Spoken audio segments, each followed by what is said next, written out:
مرقوم تیرا نام ہے کچھ ہو کے رہے گا۔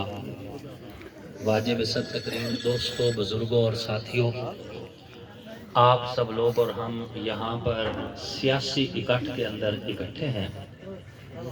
الیکشن عروج پہ ہے اور ہر سیاسی نمائندہ اپنا اپنا منشور پیش کر رہا ہے۔ ہم بھی ایک منشور رکھتے ہیں اور وہ منشور یہ ہے کہ اللہ کو عبادت سے راضی کریں، رسول اللہ صلی اللہ علیہ وآلہ وسلم کو اطاعت سے راضی کریں اور مخلوق خدا کو خدمت سے راضی کریں۔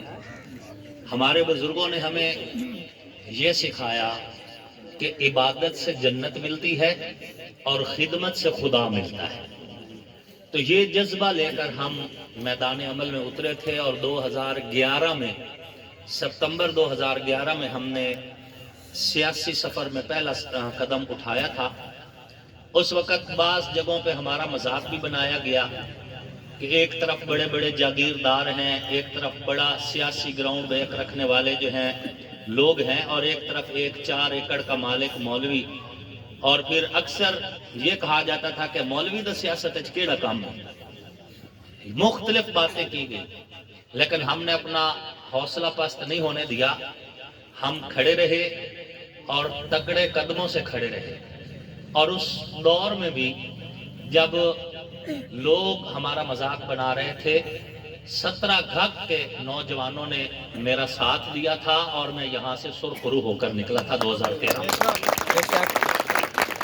17 گھگ کے اندر الحمدللہ ہمیں ہمیشہ بہت پیار ملا۔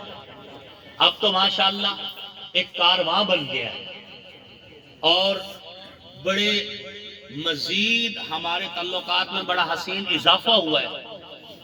بہت سارے ہمارے اور مہربان یہاں پر ہمارے ساتھ شامل ہو گئے ہیں۔ کل جو ایک مختصر سا گروہ تھا، اب وہ ایک بہت بڑا کاروان بن گیا ہے۔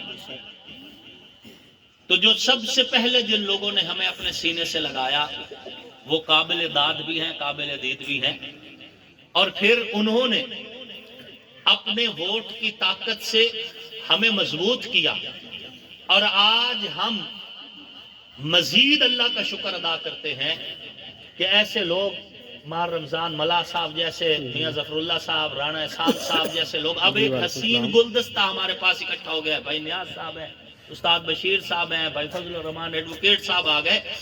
میں تو آپ کا دیکھیں نا ایک عرصہ سے آنا جانا ہے، جن لوگوں سے ہمارا بار بار ملاقات ہوتی ہے ان کے چہرے یاد، ان کے نام یاد ہو گئے ہیں۔ ہاں جی، اور بھائی اسلم صاحب موجود ہیں، بھائی آصف جٹ صاحب موجود ہیں، بھائی انتظار صاحب موجود ہیں، رانا مسیط خان صاحب موجود ہیں، آصف جٹ صاحب بھی کھڑے ہیں، رانا مسیط خان صاحب بیٹھے ہیں، اسی طرح کرم دین صاحب تشریف فرمائے ہیں، چچا خوشی محمد موجود ہے، رانا پپو موجود ہے، بھائی جاوید صاحب، دوسرا کیا نام ہے، بھائی امانت علی موجود ہیں، بھائی طارق صاحب موجود ہیں، تے بابا غلام شبیر ہی بیٹھا ہی کدھر، یہ سارے مطلب ہے، بھائی آصف صاحب ہیں، بھائی عرفان صاحب ہیں، میں تو اب بھائی شہد صاحب موجود ہیں۔ یہ مطلب ہے بار بار تعلقات سے اب یہ تعلق ایک رشتے میں بدل گیا اور اب وہ وقت آ گیا ہے کہ جو کھیتی ہم نے 2011 میں بوئی تھی، اب ہم نے 8 فروری کو انشاءاللہ وہ فصل اٹھانی اور بہترین طریقے سے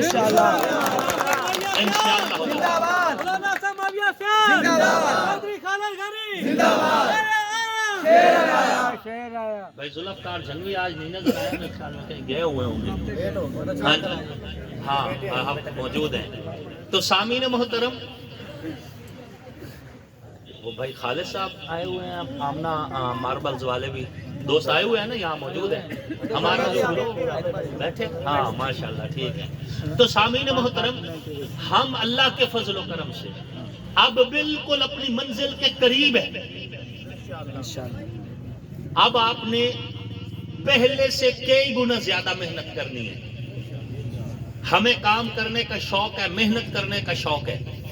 آپ کے ووٹ کی طاقت سے انشاءاللہ اس بار اللہ کے فضل سے ہم دونوں اسمبلی جا رہے ہیں انشاءاللہ۔ حالات بہت سازگار ہیں، احمد پور سیال کے اندر بھی اور شور کوٹ کے اندر بھی۔ 8 فروری کو واضح مارجن کے ساتھ انشاءاللہ آپ کے نمائندے جیتیں گے، اسمبلی میں جائیں گے۔ اور پھر ہم الحمدللہ حکومتی پارٹی کا فگر ہے، ہماری پارٹی ونر پارٹی ہوگی، اور پھر اس پارٹی کا حصہ ہونے کی وجہ سے ہم گرانٹیں لائیں گے، اپنے حلقے میں عوام کی خدمت کریں گے۔ اور وہ لوگ جنہوں نے 1970 سے لے کر 2022 تک جنگ کو پسماندہ رکھا، ترقی کے ان دشمنوں کو ہم اپنے علاقے میں ترقیاتی پیکج دے کر یہ جواب دیں گے کہ جنگ کا حق کھایا گیا ہے، اب ہم جنگ کا حق جنگ کے لوگوں تک پہنچا رہے ہیں۔ نہ کوئی سڑک سلامت، نہ ہسپتال میں دوائیاں موجود، نہ سکول اپ گریڈ ہوئے، نہ کوئی دیگر تعلیمی ادارے آئے، نہ کسی یونیورسٹی کا کیمپس موجود ہے، نہ ہمارے پاس کھیلوں کے میدان موجود ہے۔ آج کے دور میں بھی پینے کا صاف پانی میسر نہیں ہمارے علاقوں میں۔ مجھے آج بھی لوگ سوال کر رہے تھے کہ ہمارے پاس پینے کا صاف پانی میسر نہیں، جو کہ انسان کی بنیادی ضرورت ہے، آج بھی میسر نہیں۔ آج بھی اتنے لوگ ہیں جن کے پاس بجلی نہیں پہنچی، آج کے دور میں بھی لوگوں کے گھروں کو راستے تک نہیں جا رہے، اور لوگوں کے نالیوں کا پانی باہر نہیں نکلنے کا انتظام ہو رہا۔ یہ انشاءاللہ العزیز آپ کے بھائی کریں گے، اور انشاءاللہ یہ کوئی احسان نہیں، یہ آپ کا پیسہ جو گورنمنٹ کے پاس ٹیکسز کے صورت میں اکٹھا ہوتا ہے، آپ کا پیسہ آپ پہ خرچ کریں گے اور اللہ کا شکر ادا کریں گے کہ اللہ نے آپ کی خدمت کے لیے ہمیں قبول کیا ہے۔ آصف معاویہ سیال صاحب، آصف معاویہ قدم بڑھاؤ، چودھری خالد غنی قدم بڑھاؤ، آصف معاویہ قدم بڑھاؤ۔ دیکھیں، اپنے دوستوں کو، نوجوانوں کو یہ پیغام دینا چاہتا ہوں کہ یہاں پر ہمارا مقابلہ مقامی نمائندوں کے ساتھ ہے۔ آپ مقامی نمائندوں کو دیکھیں، نون لیگ حکومت میں تھی تو یہ اس حکومت کا حصہ تھے، کاف لیگ حکومت میں تھی تو یہ کاف لیگ کا حصہ تھے، پی ٹی آئی حکومت میں تھی تو یہ پی ٹی آئی کا حصہ تھے، اسی طرح ملت پارٹی، جے یو آئی، کوئی ایک ایسی پارٹی نہیں جو انہوں نے چھوڑ دی ہو۔ ہر پارٹی کو فیض یاب کیا بزرگوں نے، ہر پارٹی میں شامل ہوئے، لیکن کام ٹکے کا نہیں کروایا۔ کوئی ایک میگا پروجیکٹ جس کو بطور فخر یہ بتا سکے، اور افسوس کی بات ہے چودھری خالد غنی صاحب نے 4 ڈیلسز مشینیں منظور کروائی، اور وہ 4 مشینیں بھی ٹینیور نون لیگ کا ختم ہوا، اوپر سے ان کا دور آ گیا، 4 مشینیں بھی مختلف ضلعوں کو تحفے میں دے دی گئی۔ ہمارے ہاسپٹل میں ڈیلسز کی مشین نہیں ہے، ہمیں یا جنگ جانا پڑتا ہے، یا فیصل آباد جانا پڑتا ہے، یا ملتان جانا پڑتا ہے۔ جن لوگوں جو مریض ہیں، ہمارے ہاں ڈیلسز کروانے کی سہولت میسر نہیں ہے۔ اس سے بڑا اور ظلم کیا ہو سکتا ہے؟ کبھی تو یہ جنگ کا فنڈ توبہ کو دے دیتے ہیں، کبھی جنگ یونیورسٹی کا فنڈ لیا میں چلا جاتا ہے، کبھی ہمارے حصے کی مشینیں عطیہ کر دی جاتی ہیں۔ آخر کیوں؟ کیا ہمارا حق نہیں ہے؟ کیا جنگ کا حق نہیں ہے؟ جب ووٹ ان کو جنگ والے دیتے ہیں تو جنگ کی گارنٹی توبہ کو کیوں دیتے ہیں، لیا کو کیوں دیتے ہیں؟ یہ سوال آپ ضرور کرنا، پوچھیں ان سے۔ اول تو وہ آئیں گے نہیں، ٹھنڈ بہت ہے، مجھے لگ گیا سرا نہیں آئیں گے، ٹھنڈ بہت ہے، اوپر سے مظلوم بنے بیٹھے ہیں کہ جی سانو آوڑ کوئی نہیں دینا، بے تو کہہ روکے ہیں، تم آؤ، خود ہیٹر میں مزے کر رہے ہیں، ادھر بیٹھ کے ہیٹر انجوائے کر رہے ہیں، اور ہمیں کہہ رہے ہیں ہمارے نوجوان کو نکلو جی باہر نکلو، سڑکوں پہ نکلو، چوکوں پہ نکلو۔ بھئی یہ پاگل ہے، تم گرم ہیٹر میں بیٹھو اور یہ ٹھنڈ میں نکلے۔